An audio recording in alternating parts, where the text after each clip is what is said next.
Hallelujah. सभी को जय मसीह की। इस वचन के द्वारा प्रभु आपको बहुत आशीष करे, बहुत आशीष करे, बहुत आशीष करे। क्योंकि आज का वचन है निर्गमन, जो 9 अध्याय, जो इस बाइबल की दूसरी पुस्तक है, जो उत्पत्ति के बाद निर्गमन आता है। इसमें जो एक्सोडस 9 का हम लोग देखते हैं कि इसमें परमेश्वर ने मिस्र देश में 5वीं विपत्ति भेजी थी, क्योंकि परमेश्वर के लोगों को वहाँ का राजा निकलने नहीं देता था। तब परमेश्वर ने मूसा से कहा, जा फिरौन के पास कह दे कि मैं विपत्ति भेजने वाला हूँ। और परमेश्वर मूसा से कहता है कि जाकर उस फिरौन राजा को बता दे कि मेरे लोगों को जाने दे, उपासना करने जाने दे, नहीं तो मैं बहुत बड़ी विपत्ति डालूंगा। क्योंकि मैं इब्रियों का परमेश्वर यहोवा हूँ, मैं उनसे प्रीत रखता हूँ। यदि तू जाने नहीं देगा तो तुझ पर बहुत बड़ी विपत्ति पड़ेगी। जब हम लोग 9 का 2 देखते हैं तो परमेश्वर का वचन कहता है कि यदि तू उन्हें जाने न देगा, उन्हें तू अब भी उनको पकड़े रहेगा, तो मैं देख तेरे सारे जानवर, ऊंट, गधे, घोड़े, बकरे आदि पशु सब मैदान में हैं। यहोवा उन पर हाथ बढ़ाएगा और वो भारी मरी पड़ेगी, बहुत भारी मरी पड़ेगी, समझ लेना। परंतु एक बार सुनना कि हमारे जो इस्राएली लोग हैं उनके एक भी पशु नहीं मरेंगे, वो सब जीवित रहेंगे।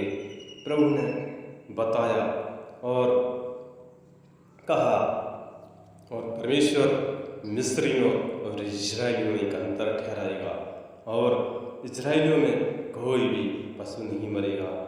फिर यहोवा ने ये कहा कि मैं ये कल करूँगा। और दूसरे दिन यहोवा ने किया कि मिस्रियों के सब पशु मारे गए, लेकिन इस्राएलियों के सभी पशु जीवित रहे। तो फिरौन राजा ने अपने लोगों से कहा, कर्मचारियों से, कि जाकर देखो कि इस्राएलियों के पशु कैसे हैं। जब उन्होंने देखा तो इस्राएलियों के पशु सब ठीक थे, सब जीवित थे। फिर भी वो राजा फिरौन था, उसका मन हठीला हो जाता था। क्योंकि देखते हैं वो देखकर भी इतने इतने बड़े चमत्कार, फिर भी देखो उसका मन कितना हठीला हो जाता था।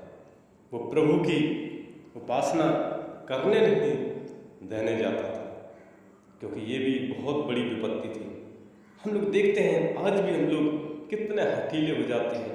प्रभु की राहों पर चलना है लेकिन नहीं चल पाते, क्योंकि यह हम लोग देखते हैं लूका 7 अध्याय में एक सूबेदार का विश्वास।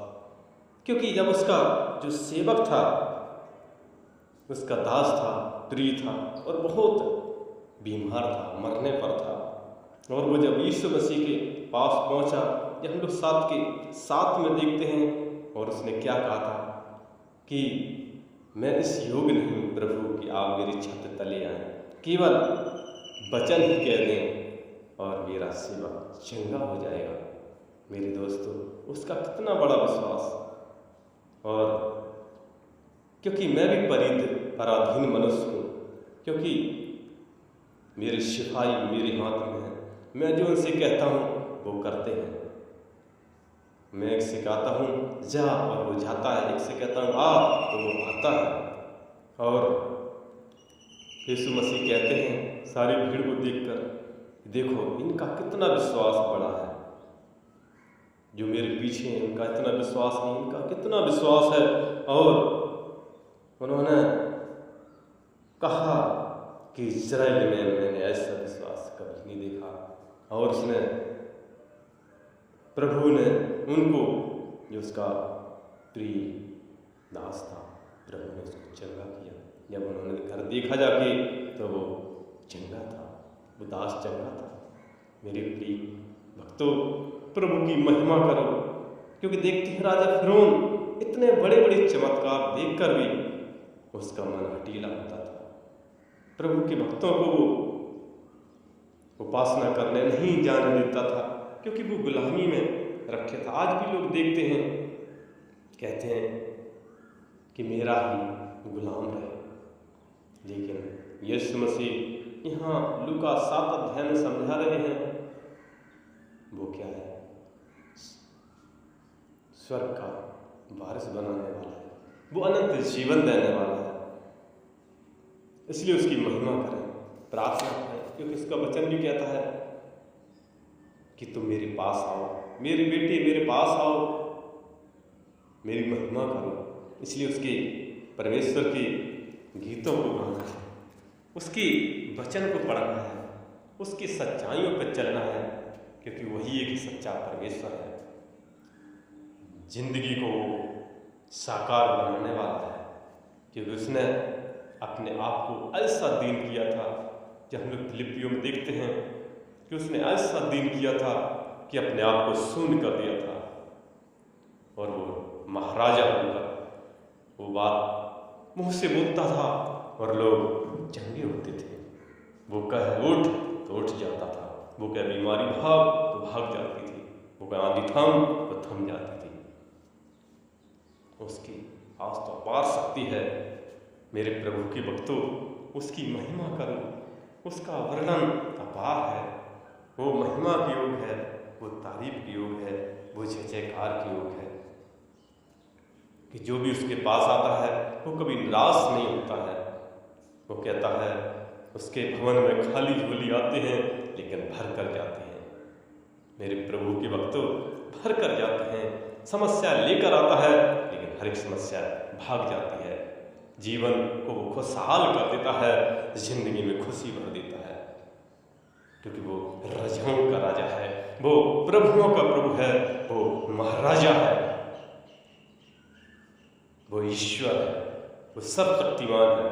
वो इसलिए 2000 साल पहले आया था पापों की शक्ति सामर्थ्य से, और उसने दिखा दिया कि हमें भी सच्चे मार्ग पर चलना है, सच्चाइयों पर चलना है, जीवन को पवित्रता से बिताना है।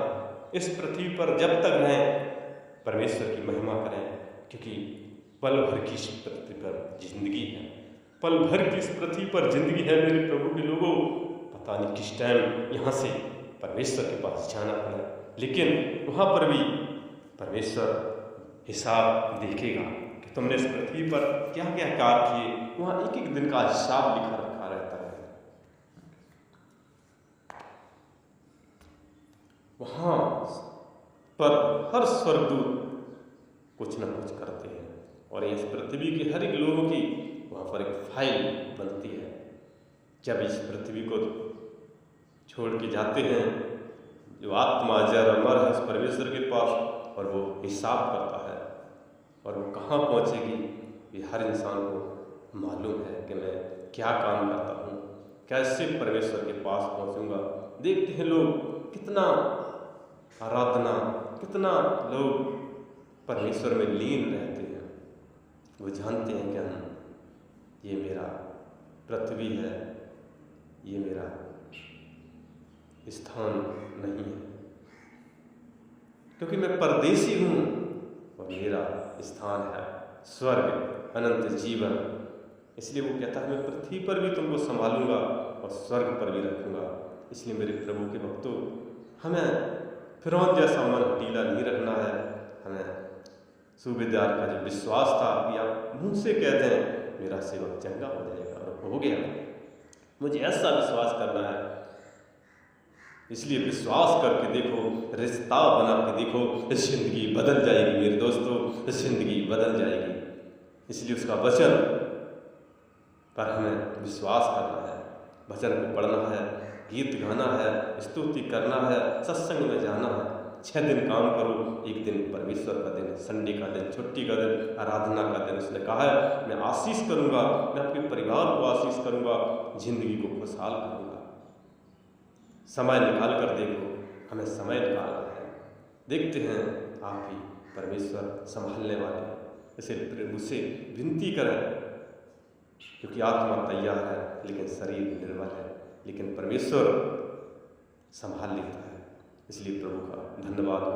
और ये जो 5वीं विपत्ति है, जो पशुओं का मौत, इसलिए हमें परमेश्वर से प्रार्थना करते रहना है कि प्रभु हमारा मन हठीला ना हो और हम प्रभु की राहों पर चलें। सूबेदार के साथ विश्वास मजबूत बनाना है। इस वचन के द्वारा प्रभु आपको बहुत आशीष करे। और हमारा अगला वीडियो देखने के लिए जो आगे भी विपत्तियाँ आएंगी, और हमारे इस नए चैनल को आप लाइक और सब्सक्राइब जरूर करें। धन्यवाद सभी।